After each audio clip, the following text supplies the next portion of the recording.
Hey everyone, Dr. Jump here. This is video 4 in the 4-part video series where I'm talking about the 25 hints and tips for learning anatomy. It's a free PDF guide that you can find on my website anatomyonthego.com. And note that these videos aren't in any particular order, nor the tips that you can find in the guide. Simply just a collection or a combination of tips that I find would be helpful for you, and I found that are helpful to students in the classroom. So here's tip number 25 in the guide. Avoid overwhelm and keep the stress at bay, and figure out the best way to make your learning feel good and successful to you. So if you think about it, if you are stressed out about doing something in particular, you end up not being very good at it. And so if you think about content that you're trying to learn, if you are intimidated about the content, you feel stressed out about the content, consequently, you're not going to learn the content very well. So the key thing with learning anatomy is to be aware of that stress that you feel about the content. And naturally, it's somewhat normal to be intimidated by the content. There's a ton of content in anatomy.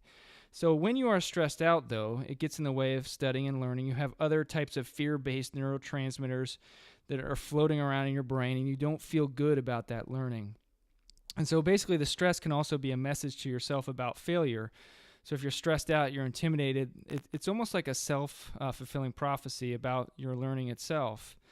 And so you tend to want to stop whatever is causing the stress. So be aware of how you're studying, how you're approaching the content, and consequently try to make choices that inhibit that stress or eliminate some of that stress.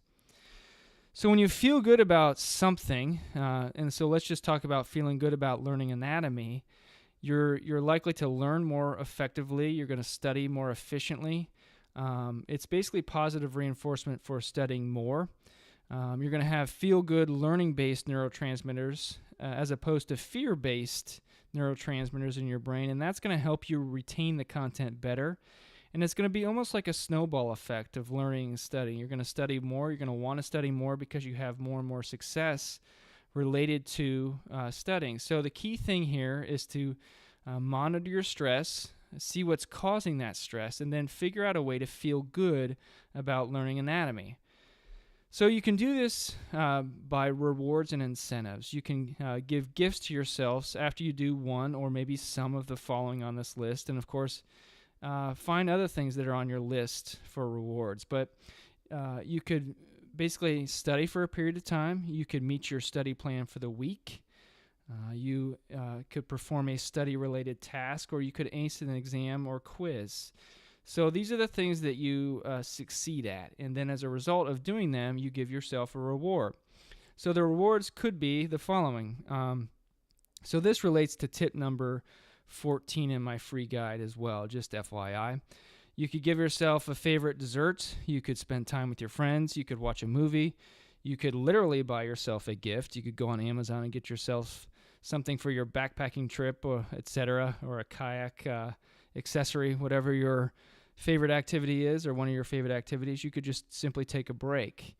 So basically, you're building in the feel-good rewards as incentives for completing particular tasks related to anatomy.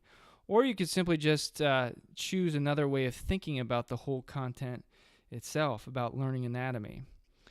So figure out a good way to monitor your stress, and then whatever's causing you stress, kind of observe that, and maybe change the way you're approaching anatomy.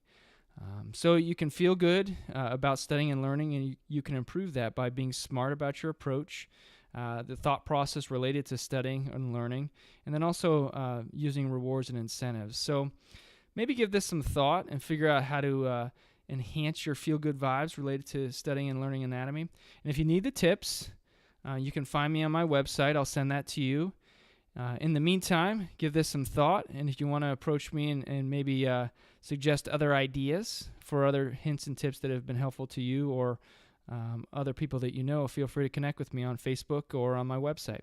Thanks, and I'll talk to you all later. Bye.